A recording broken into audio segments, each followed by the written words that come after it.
ہم نے دیکھا ہے کہ ندامت کے مطلب مجھے خود یہ اندازہ ہوا کئی موقعوں پہ کہ ندامت کا لیکچر دینا بہت آسان ہے، مگر جنرلی اگر کوئی غلطی ہوئی ہے تو کسی سے معافی مانگنا یا نادم ہونا یہ بہت ہی مشکل کام لگتا ہے، اس کو آسان کیسے بنایا جائے؟ شاہ صاحب بڑا بڑا شکریہ. جب سے آیات تلاوت ان کی ہوئی اور مفتی صاحب میں بڑا مشکور ہوں، کوئی گداز سے بیان کرے تو پھر آپ کی آنکھوں کی نمی اسی وقت وہ ظاہر ہوتی ہے. میں پچھلے کئی لمحوں سے تو اس کے سحر میں ہوں، ان آیات کی خوبصورتی. شاہ صاحب جب یہ آیات تلاوت ہو رہی تھی مجھے خیال آ رہا تھا، میں وہ خیال شیئر کرنا چاہوں گا. ہمارے ہاں مؤثر شخصیات جو نتیجہ پا سکتی ہیں، جو رزلٹ دے سکتی ہیں، جن کا انفلوئنس ہوتا ہے، جو افیکٹو ہوتی ہیں، اس پہ دنیا میں بڑا لٹریچر ہے. اور اس پہ ایک کتاب ایسی ہے جس کتاب کو بائبل قرآن کے بعد بکنے والی یعنی موجود چھپنے والی کتابوں میں اس کا شمار دنیا میں اس کتاب کا ہوتا ہے. اس کتاب کا نام ہے 7 Habits of Highly Effective People. ٹھیک ہے، یہ 7 عادات اسٹیفن کوہے کی، یہ 7 عادات بتاتی ہے. اب تک اس کی ملینز آف کاپیز 56 زبانوں میں ترجمہ. میں یہ آیات سن رہا تھا، مجھے خیال آ رہا تھا یہ بھی 7 عادتیں ہیں اور اللہ گارنٹی دے رہا ہے کہ مراد وہ پائے گا، افیکٹو وہ ہوگا، نتیجہ اس کو ملے گا، منزل پہ وہ پہنچے گا اور جنت کا وارث وہ ہوگا. کیا خوبصورت. ویسے وارث کیا بات، ایک ایسا ورڈ ہے جو کسی کا نام بھی ہو تو اچھا لگتا ہے. ڈرامے کا ہو امجد صاحب کی تب بھی اچھا لگتا ہے. اس میں ایک اور ٹیکنیکل ہے کہ مطلب میں عوامی سی بات کر رہا ہوں لیکن میں بڑی سنجیدہ بات کر رہا ہوں. لیز پہ نہیں ہے، وارث ہے، یعنی کہ وہ حصہ آپ کا ہو گیا. یہ بڑی اہم بات. وارث بننا، نتیجے پہ پہنچنا، مؤثر ہونا، مراد بر لانا. کیا خوبصورت الفاظ ہیں سارے ایک ردم میں. وہ ان کے لیے ہے جنہوں نے یہ 7 کام 7 عادتیں اپنی زندگی میں لے لیں، شامل کر لیں. ایمان تو یقیناً ہے ہی، عمل صالح یقیناً ہے ہی. تانا نہ دینا. مفتی صاحب میں ترتیب اگر آگے پیچھے کر دوں تو آپ ایڈ کرتے جائیے گا. تانا نہ دینا، پھر اپنی شرم گاؤں کی حفاظت، پھر اس میں ایڈیشن کیجئے گا سر اس کے ساتھ میں کیا جی، لغو باتیں سے ایسی بات بےہودہ کسی کا دل دکھائے، وہ خیال پر گندہ کرے، کسی کی سوچ خراب کرے، کسی کو ڈاؤٹ دے. اچھا سب سے بڑا حسن آپ دیکھیے دین کا، میں آج توبہ کو ساتھ اس کو جوڑوں گا کہ اگر کسی کو دور بھیجنا ہو تو وزن ذرا کم دیا جاتا ہے. بھائی کندھے پہ زیادہ بوجھ تو نہ لاد، تو نے جانا بڑا دور کی منزل کا مسافر چھوٹے جھگڑے میں نہیں پڑتا. رب تعالیٰ سب سے بڑی شان اپنے بندے سے محبت کا اس سے خوبصورت اظہار کیا ہو سکتا ہے کہ دور بھیجنا ہے تو اس کو توبہ دی کہ جان چھڑا ماضی سے نکل جا. کیا کہنے. ندامت کو اگر میں آپ سے یہ کہوں کہ اس کی بنیادی تعریف سے اگر ہم شروع کر پائیں تو کیا آپ اس کی تعریف کریں گے؟ ندامت سر سادہ الفاظ میں ندامت وہ ذہنی کیفیت ہے، حالت ہے جس میں اپنی غلطی کا احساس ہو جائے اور آپ نادم ہو. ایکسپریشن اس کا یہ ہو کہ میرے سے غلطی ہوئی ہے اور اپنی غلطی کو دل ہی دل میں کہیں وہ تکلیف پیدا کر رہی ہے اور آپ شرمندہ ہو رہے ہیں. اس کے ساتھ شرمندگی بھی جڑی ہے. ٹھیک ہے. ایسی شرمندگی جڑی ہے کہ اب میں کیا منہ دکھاؤں گا، میں نے اپنے رب کا حکم نہیں مانا، میں نے اپنے محبوب کا حکم نہیں مانا جو مجھ سے اتنی محبت کرتا ہے. اور میرے لیے دیکھیے گناہ دکھے نہ دکھے کہیں نہ کہیں اس کا نقصان ہے. ٹھیک. ہم کیونکہ انسانی آنکھ دیکھتی فوری نقصان. جی جب فوری نقصان دیکھتی ہے تو بعض اوقات آپ کو فوری نقصان نظر نہیں آتا، لیکن آہستہ آہستہ کہیں نہ کہیں اس کے نقصانات پھر وہ ظاہر ہونے لگ پڑتے ہیں. بالکل ٹھیک ہے. کچھ آپ کی زندگی میں ظاہر ہوتے ہیں کچھ وہاں، لیکن سب سے بڑا نقصان یہ ہے کہ آپ کو جنت نہ ملی، آپ جہنم کا ایندھن بن گئے. تو وہ تمام کے تمام احکام جو ہمیں دین سے ملتے ہیں دراصل جہنم سے بچانے کے لیے یا نقصان سے بچانے کے لیے. لوگ ایک دوسرے کا مال بٹورتے ہیں، لوگ جھوٹ بولتے ہیں، ملاوٹ کرتے ہیں، مگر ندامت کا کہ نون بھی لگتا ہے ان کے پاس سے نہیں گزری ہے. تو یہ کیا ہوا ہے؟ مہریں لگ گئی ہیں دلوں پر یا کیا وجہ کیا ہے؟ مطلب ندامت کو کیسے جگایا جائے یہ بھی تو ایک کام ہے نا. سب انسان ایک طرح کا رہ نہیں سکتا. انسان کی دل کی حالت، کیفیات، موڈ، ایموشنز یہ بدلتی رہتی ہیں اور اس میں کوئی کہہ لیجیے حالات کا دار و مدار تو ہے ہی. حالات انسان کی ذہنی حالت کو، دل کی حالتوں کو بدلتے ہیں، لیکن حالات نہ بھی بدلیں پھر بھی انسان بدلتا رہتا ہے. بعض اوقات آپ ایک حالت میں یا ایک کیفیت میں جو عمل کرتے ہیں کسی اور وقت میں وہ پرانا واقعہ مرر کا رول پلے کرتا ہے اور آپ دیکھتے ہیں کہ یہ میں نے کیا کیا. آپ کو شرمساری ہوتی ہے. یہ شرمساری کا ہونا یہ ایک خیال آنا کہ میرے سے غلطی ہو گئی، اس غلطی کے بعد پلٹنے کا بہترین طریقہ توبہ ہے۔ پہلی حالت ہے ندامت کی، آپ کو غلطی کا احساس ہوا، اس کے بعد آپ پلٹنے کے لیے آپ نے توبہ کی کہ یا باری تعالیٰ مجھے احساس ہو گیا، میں معافی مانگتا ہوں، مجھے معاف کر دے۔ اب دیکھیے عام شاہ صاحب، ایک عام بندہ، اس میں کتنا زیادہ یہ خیال ہوتا ہے کہ آپ سے، مجھ سے، مفتی صاحب سے کو معافی مانگے، ہمیں شرم آئے گی، ہم کہیں گے یار رہنے دو بس ٹھیک ہے۔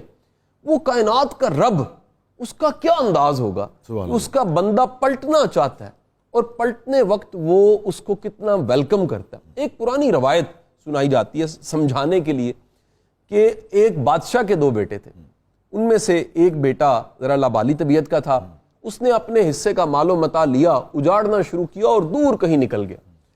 ایک دن ایسا ہوا کہ وہ مال ختم ہو چکا تھا اور بری حالت کسی باڑے میں پڑا، اور اس وقت اسے خیال آیا کہ مجھے واپس جانا چاہیے۔ وہ واپس پلٹا، بادشاہ کو اطلاع مل گئی، اس نے اسی وقت کہا کہ جشن، وہ تابع دار بیٹا آ گیا، اس نے کہا جی یہ سارا کچھ گواہ کے آ رہا ہے۔ اس نے کہا پتر جان دے بڑے نے آندہ کوئی کوئی، واہ واہ واہ واہ، تو جو پلٹ آئے، پلٹنے والے کے لیے تو جشن ہے کہ وہ پلٹ کے واپس کیا آ گیا۔ کہنے۔ مگر آپ سے جو توبہ ہمارا موضوع چل رہا تھا اس پہ فرمائیے کہ سچی توبہ جو ہے، سچی توبہ کے کیا یعنی کہ ارکان ہوں گے، اور سچی توبہ کو کیسے آپ پہچانیں گے؟ میں اس کو تھوڑا سا اس حوالے سے ضرور جوڑنا چاہوں گا کہ ایک پڑھا لکھا دماغ جی، وہ توبہ کو ضرور سمجھے کہ دین اور دین کے احکام ذہنی صحت کو ممکن بناتے ہیں۔ بہت اگر کسی کی ذہنی صحت ہی ٹھیک نہیں رہی، آج دنیا میں مینٹل ہیلتھ پہ ایک ایسا یہ موضوع ہے مینٹل ہیلتھ، جس کو یو کے میں سکولز میں سبجیکٹ کے طور پہ لگوا دیا گیا۔ 370 سکولوں میں پچھلے سال کی پالیسیز میں مینٹل ہیلتھ کو ایڈ کروایا گیا، اور 500 اس کے کوچ بھرتی کیے گئے ہیں۔ یہ نئی ایجوکیشن پالیسی میں یو کے میں مینشن ہے۔ مینٹل ہیلتھ میں سب سے زیادہ ذہنی خرابی پیدا کرنے والی عادت وہ گلٹ ہے۔ ایسی حالت میں رہنا، ذہن کی ایسی حالت کہ جس میں آپ شرمسار بھی ہیں، پچھتاوے میں بھی ہیں، ماضی کی لاش کو کندھے پہ اٹھائے پھر رہے ہیں، جان نہیں چھوڑے۔ اگر آگے جانا ہے آپ نے تو پھر آپ کے پاس، ایک مومن کے پاس، ایمان والے کے پاس بہترین رستہ یہ ہے کہ غلطی کو ایڈمٹ کرے، مانے اس شرمساری کے ساتھ، اور پھر پکا وعدہ ارادہ کرے کہ میں نے آگے جانا ہے، باری تعالیٰ مجھے معاف فرما، میں نے آگے جانا ہے۔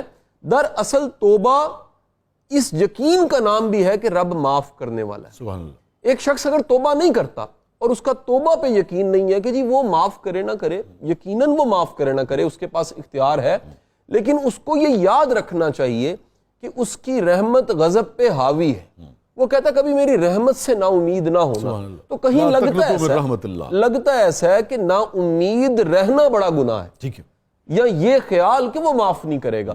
سو دور جانے کے لیے آپ اپنے بوجھ کو ہلکا کرتے اور معافی مانگ کے آگے چل پڑتے۔ مگر شاہ صاحب یہ تو اس کا ہے نا جس کو رڑک ہو رہی ہے، جس کو چبھ رہا ہے، جس کو چبھ ہی نہیں رہا ہے، جس کو رڑک ہی نہیں ہو رہی ہے، اور اس نے سارے عیوب جو ہیں، سارے جو بھی اس نے گڑبڑیں کی ہیں، اور پرواہ نہیں ہے اس کو۔ شاہ صاحب میرا خیال ہے کہ ہر بندے کا دائرہ اختیار مختلف ہے۔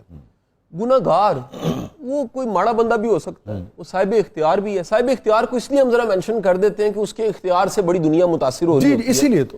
اور اگر کسی کو شرمساری نہیں ہے، اب اس کی بھی حالتیں ہیں، یہ شاہ صاحب نہیں ہو سکتا کہ شرمساری کبھی نہ ہو۔ بعض اوقات ہم شرمساری کو بھی سلا دیتے ہیں۔ مجھے کہہ لینے دے، لگتا تو یہی ہے کہ نہیں ہے، ہم سب بھی اس کا حصہ ہے۔ شاہ صاحب ہے ایسا، لیکن مستقل ایک کام ہم کیے چلے۔ آپ مجھے ایک بات بتائیے، اگر ایسا نہ ہوتا تو کیا ہماری یہ حالت ہوتی اس وقت؟ کوئی شک نہیں۔ اصل میں دیکھیں اللہ کے کرم کی سب سے بڑی نشانی یہ ہے کہ کسی نہ کسی بہانے رب واپس بلانا چاہتا ہے کہ انسان احساس کر لے۔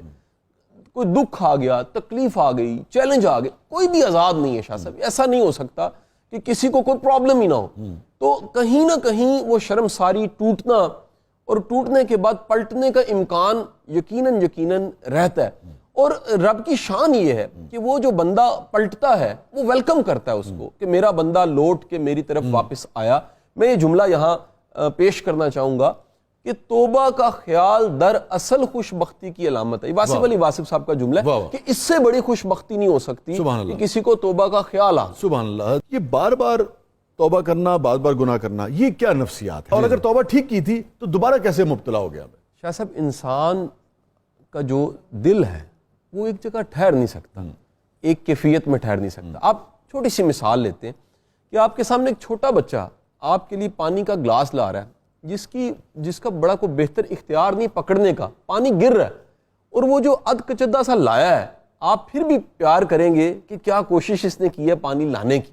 تو یہ جو بہکنا ہے، یہ جو رستے سے ہٹنا ہے، اس کی تمام تر تمنا ہونے کے باوجود یہ کوشش کہ صحیح رستے پہ رہوں، یہ بھی مقصود ہے۔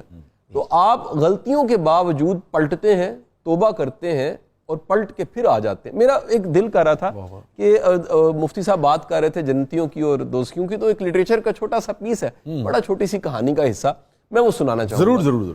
کسی نے تمنا کی کہ میں نے جنت یا جہنم جانا ہے، پہلے دکھا دی جائے، تو اس کو سب سے پہلے جہنم دکھائی گئی۔ تو جہنم میں گیا، اس نے کیا دیکھا کہ ایک بڑا ڈائننگ ٹیبل لگا ہے جس پہ سب بیٹھے کچھ کھانے کی کوشش کر رہے ہیں۔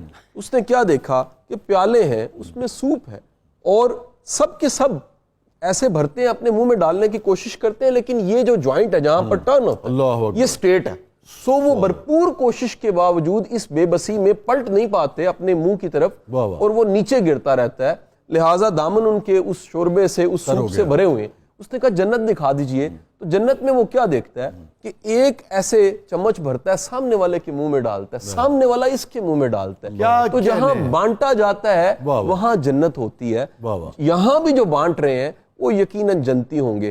جو قبضے کیے ہوئے ہیں، جو کہتے ہیں کہ جی میرا ہے، ان کا بھی نہیں رہنا، اور وہ جہنم میں چلے جائیں۔